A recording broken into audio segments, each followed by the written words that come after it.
I used to believe myself a strong person in high school.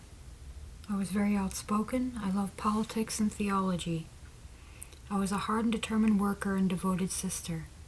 I had big dreams. I was going to join the military after high school and become a doctor through the military. Devoted to my dreams, teachers and counselors alike called me crazy for the workload I had taken on in my final year.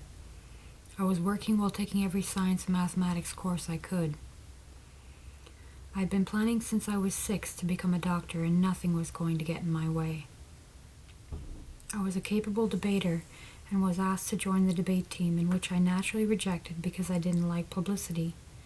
I joined and helped organize RTL, Right to Learn, during the start of the teachers' strikes. I was more than capable of forging my own path through this life. However, despite all that, I was still suffering with symptoms of schizophrenia without realizing their meaning and without realizing the dangers that are associated with the psychosis. Like many of the student body, I saw those suffering with mental disabilities as weaker human beings. It's not that I hated or felt the need to hurt them, but inside my own self I didn't fully understand what it took to go through what they went through every day with a smile. I remember the year I graduated. It was the same year we had a group come in and present about schizophrenia. I remember listening to what they were saying about voices and realizing I might have it, yet being too afraid to tell anyone. I figured I wasn't having it that bad and that I was just being paranoid. However, that same year the voices started getting worse. I remember crying alone in my room, begging them to stop talking to me because they were so cruel. I ended up dropping out of my courses and taking easy courses just so I could graduate.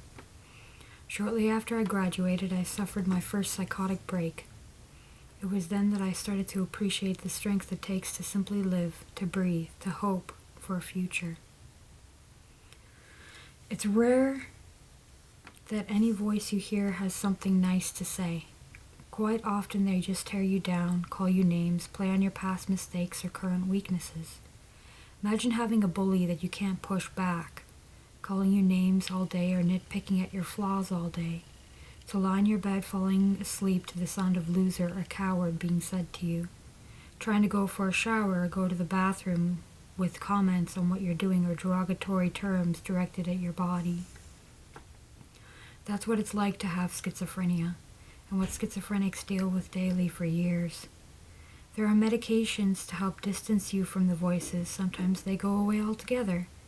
Mine have never left me, not for a second for the last 4 years. And yet I have it easier than a lot of people out there. I know a boy who was pushed too far by his voices. He ended up slitting his arms, screaming, "This is what you're doing to me." And another boy who would walk around mumbling, "I won't let them break me, I won't let them break me." Those are just examples of how intense this situation is, and how it can make you or break you.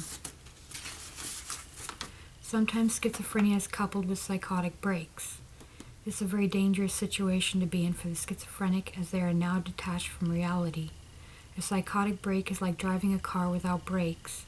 You feel your mind going faster, but you have no way of stopping it.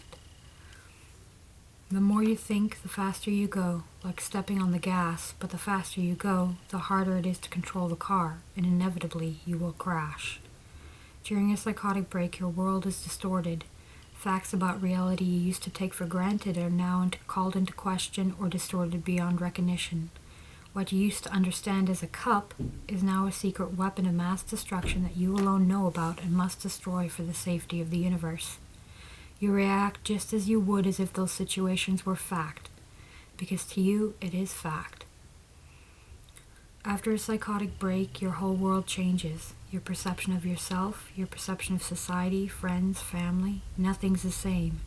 You have to scrape together all the hope you have left just to believe it won't happen again. You have to push through unshakable doubt to believe the brain damage isn't permanent and that you will be able to speak normally again, read again, write again.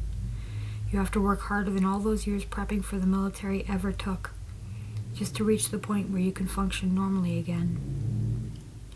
The road to recovery isn't an easy one. In a psychotic break, 3 things can happen as a result.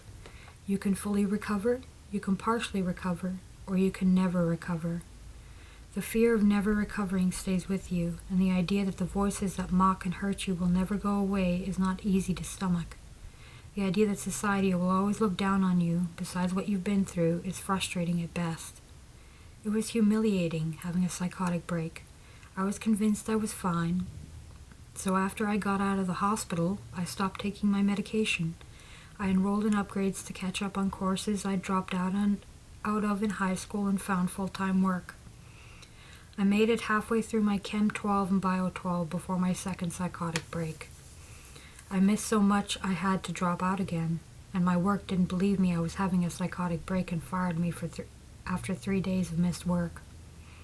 This time I didn't have hope left to believe I'd ever make it as a doctor. There was no way they'd accept me in the military. I gave up until I found people involved in mental health who cared, who showed me I could still contribute to society in my own small way. I've been recovering for years now, and I'm going to attempt college again. I'm not becoming a doctor as I had planned. I've reached the point now where I don't think I'll ever fully recover, but that doesn't make me less of a person or can't contribute to society. And it doesn't mean I can't help other people see that. I'm Sonia Hawkins, and I have schizophrenia. I'm no different than someone who has any other type of permanent illness. It requires management and discipline to deal with, but that doesn't make me less of a person. And I hope if you take anything from this story, it's that although our illnesses are a little more disturbing than some, we aren't weak because of it.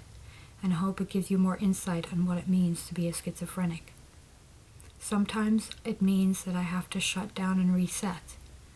But with the right supports, I can cope a lot better and return back to normal. I need the supports in place to do that, but with great results. Thank you for your time.